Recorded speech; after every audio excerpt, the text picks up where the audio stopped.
Good morning. Or hello. Good evening, if you're in America. Or good afternoon. If you're in Spain.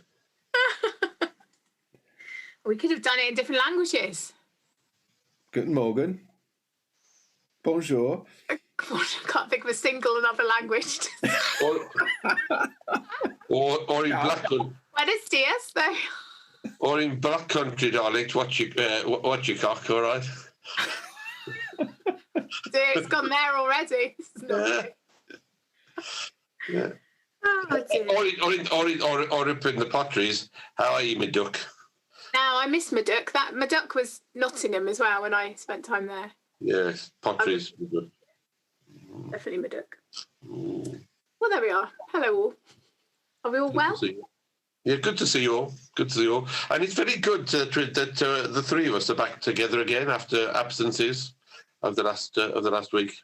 You get my note from my mum? No, you're doing it next week. You're doing it next week in your gym slip and blue pants. If you're any more absent, there's no more excuse, I'm afraid. Yes, we were very sorry you weren't with us last week because I know that the stilling of the storm was one of your favourite stories. Oh, but you did it so well. It was brilliant. And I loved the story as well. Yeah. Well, I did just have to read that story again in school assembly last week. Twice. Even better. Yeah, it was a very moving occasion. I felt myself. It brought a new nuance to the whole of Rev Chat. Well, and then you preached on it as we were taking the storm to be the pandemic and what we're facing in the Church of England, David. The maelstrom of the Church of England. Yes, yeah. And I did point out, of course, that we all know, because we've been told, the real problem, the real fault of it all, our laity aren't paying enough money. It's nothing I thought it was clergy that were the problem. No, well, clergy are a problem because we block everything. Yeah. But at least it's both our faults then. Yeah. All our faults. We can share the blame equally. Yeah. I remember when I was training, I was told that good clergy grow churches. Obviously, not very many good ones around, so we'll move on very swiftly, and we're going to have our pause, and then Reverend Neely will read to us. Pause time.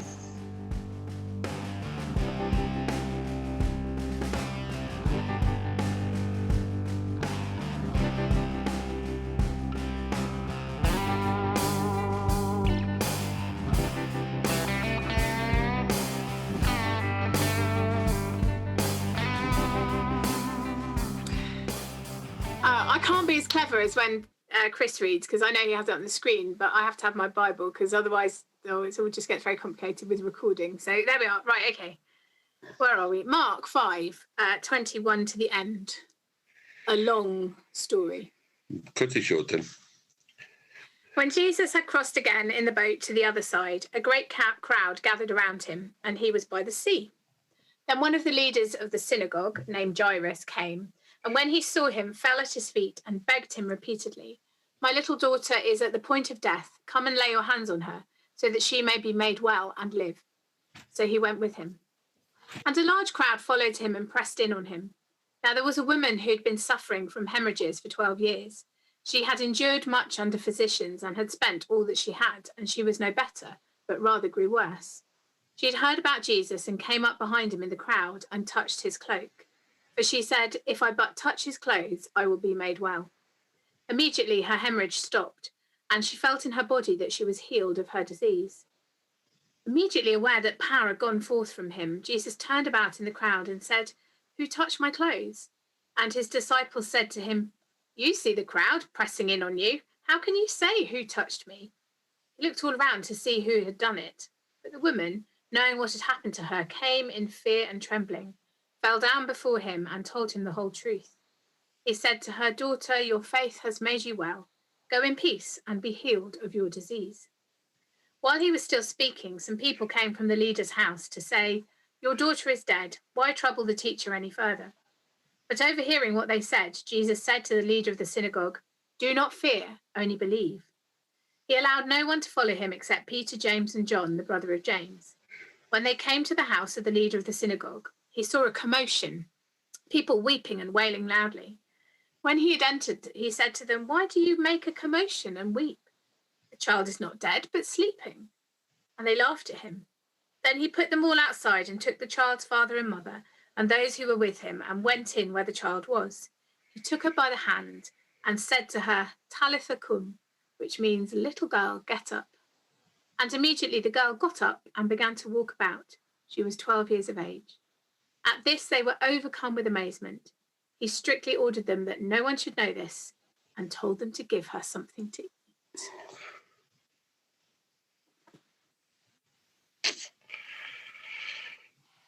There we are.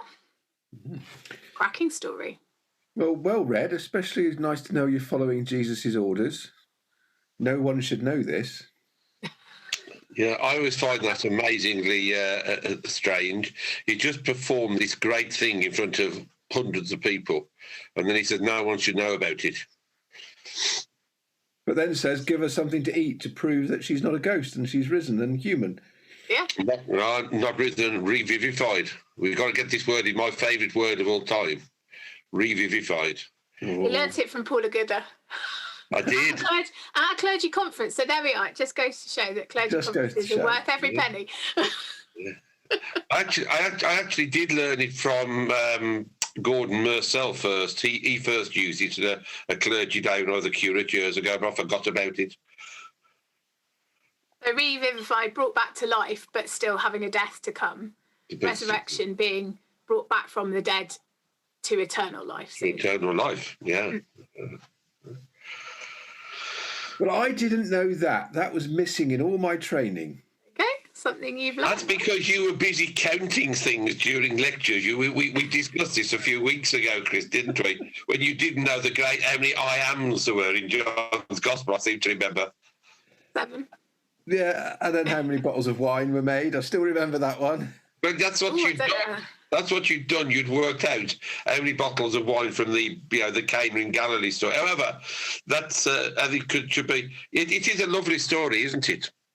It's a Markan sandwich. I seem to remember from TV. Yes, it was a remember that phrase. An interlocution, I think it's called. But yes, where there's one story inside another story, which I. You said that with your lips a bit close. It's a very posh word. Interlocution. Interlocution. But yes. And two stories that appear unrelated but are.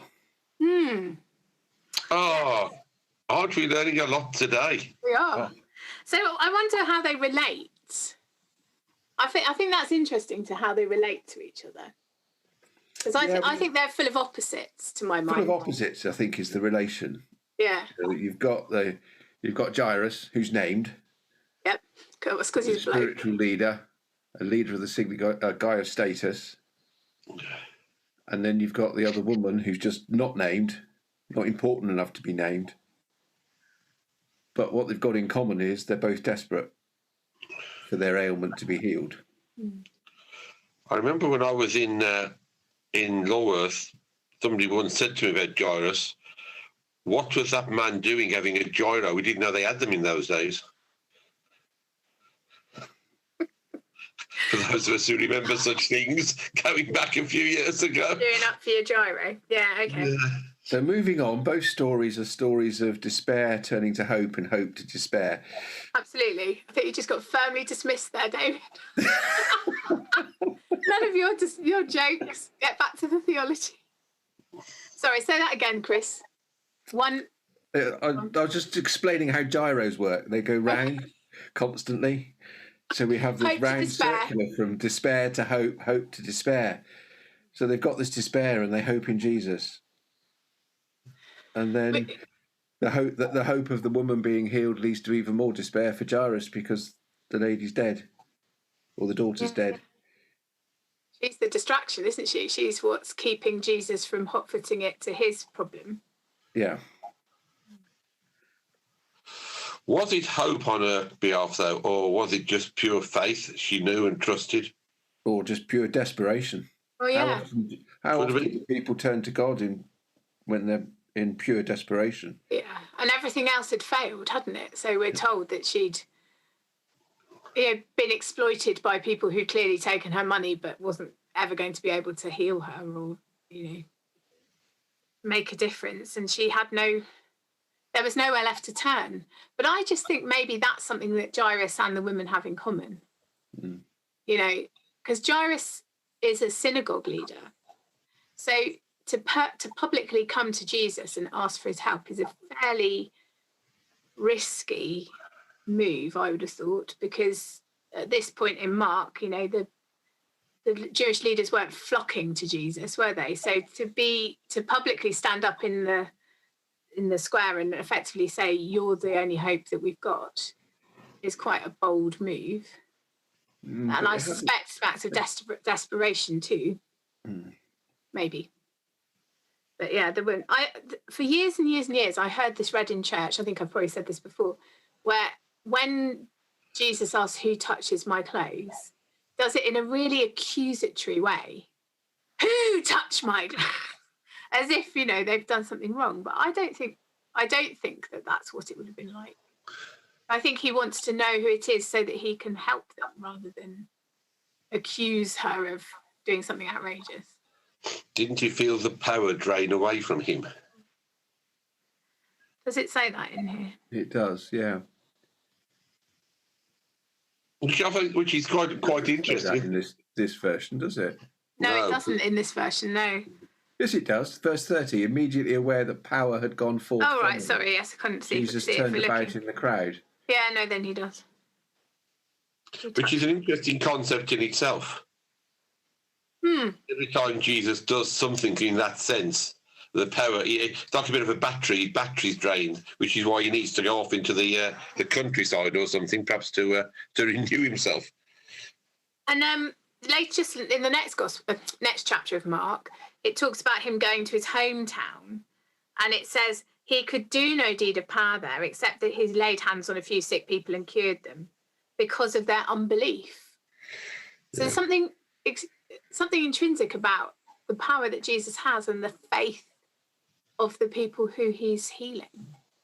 But I'm guessing that might be a reading for next week. But isn't it interesting what you just read is almost trivialising the fact that, all Jesus could do was heal a few people. I know. And it may well be, I don't think it is. I'm not sure if it's our reading next week. But yes, yeah, absolutely. Like, oh, well, you know, just healed a few people. Mm-hmm. It's very interesting because I think we talked about this in Gin Church a while back, and there's a number of us who are women of a certain age, and where you are in your own life story does, I think, can really affect how you read. Well, everything in our life affects how we read scripture, and so I find this such a powerful story. Because at the time of where I am at the moment, I really identify with that woman and the stage of life that she was at. And, for us, it does sound a bit like menopausal symptoms and all kinds of things. And that contrast to her who's coming to the end of that phase of her womanhood and the girl who's 12 and just beginning that sort of season of fertility. There's this really interesting contrast, but it's such an affirming thing that Jesus does, because he, she's unclean because she's bleeding and she's touched him. And so I guess in theory, he could be very accusatory to her because he's now tainted by her touch, but instead he affirms her and heals her. Although she's already healed, I think that's interesting as well. Because he says in verse 34, "Daughter, your faith has made you well. Go in peace and be healed of your disease." But she already knew she was healed. She'd already said. The hemorrhage stopped and she felt in her body that she was healed of her disease long before Jesus said she was. She knew she was. I'm going to stop talking now. I contemplated a couple of years ago on about this uncleanness and this taintedness. Jesus should have gone away and been, because he was now unclean after healing the woman. And then he went and touched Jairus' daughter, so he was unclean again. Did he go and self-isolate until the evening purification rituals? Because he was brought up a Jew. So if he was brought up to obey Jewish rituals and things. It was almost a case of, what are we seeing here? The divine Jesus who's issuing the cleansing, or the human Jesus who's requiring cleansing. It's very interesting. And of course it doesn't tell us, does it, what he does next? No. I mean, he just tramples over convention, doesn't he? In meeting need. It would suggest that ritual, as you talk about it, isn't the central thought on Jesus' mind, even though he would have been brought up a Jew. The central thing on Jesus' mind is helping people, reacting to the need around him. And that's what we talk about so much today in terms of, we would classify it as social justice maybe, or engaging where there is need in society with various people. And I think that's what Jesus did. And, I'm not convinced that he was particularly bothered about whether he should go and, isolate himself for 21 days until his next clear, test or whatever came through. He was more concerned on bringing about what was required and what was needed. And if someone needed help, he's going to help them. And the lady's faith surely was the central bit of it all, because last Sunday in the boat, of course, what did he say to the disciples? Why are you still afraid? Have you got no faith? And here today, the lady, you can go now, you'll be healed because your faith has done this for you. And there's that, again, the fear comes in both the encounters in this story. So the woman comes to her in fear and trembling. So she fears the encounter. And and he speaks to the people who are crying at the door of the dead girl, do not fear, only believe. So fear is a really regular theme. And the solution for fear is faith. Absolutely.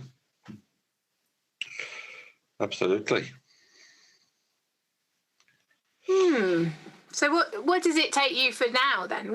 How does this story relate to where we are in life at the moment?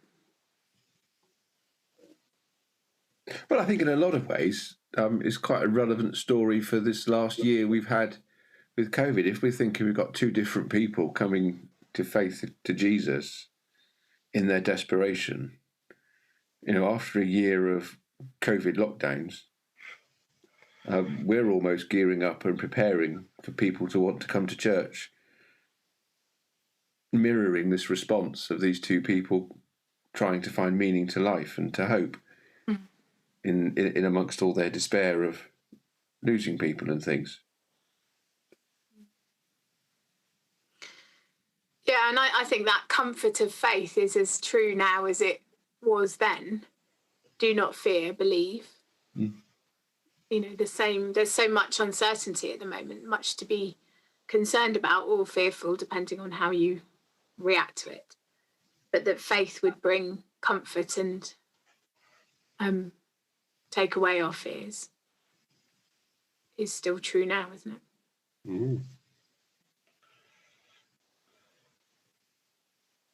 Yes, I had a conversation with somebody in church, or a member of church this week, who was visiting somebody who was dying, who'd never been to church in their life, and just asked the question, do we have a soul? Which is a real searching question. And the poor old lady struggled to find a decent answer. And said, I'll get back to you. And then he passed away before she could. But is that desperation? And God knows that he was searching. Well, and God would have met him. That would be my belief, that God would meet him in his searching. Yeah. In the same way that woman was searching for Jesus through the crowd, wasn't she? And yes, Jesus met her in her need, even though Jesus wasn't searching for her, but, That's right. She squeezed through and found him. And he actually then highlighted the fact that actually you're searching for me. Yeah. And then, of course, he looks for her. Yeah. So he says, you know, who is it? Where is she? She's looking in the crowd for the person.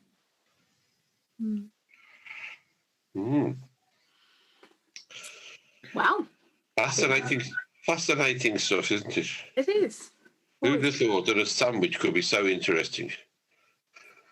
Yeah, and I'm not a great fan of sandwiches, if the truth be known.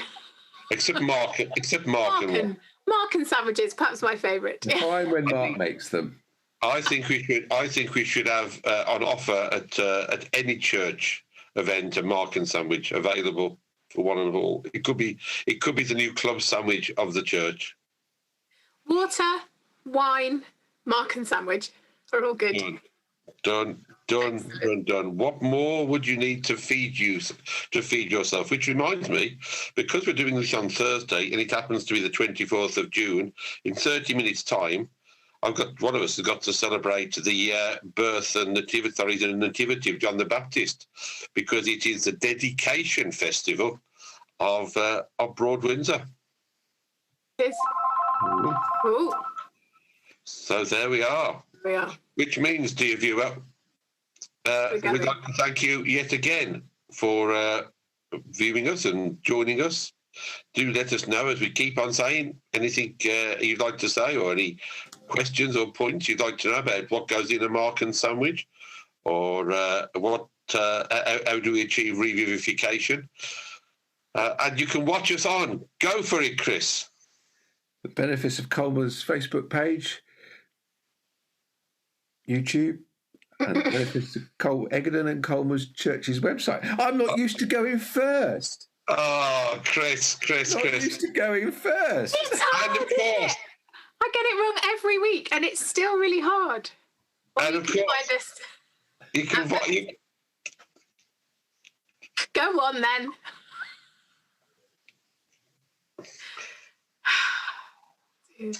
It's always the same, isn't it? Trying to get. I mean, when you want good help, it's very difficult to find it. You can follow us on the Beaminster Team at Beaminster Team on Facebook, Twitter, Instagram, and on YouTube. And at our website, beaminsterteamchurches.org, tells you everything you need to know. And we'll see you next week. It does. And we look forward to seeing you again next week, dear viewer, wherever you may be and whatever time of day it may be in your life. Bye-bye. Au revoir. Bye. Au revoir. Wiedersehen.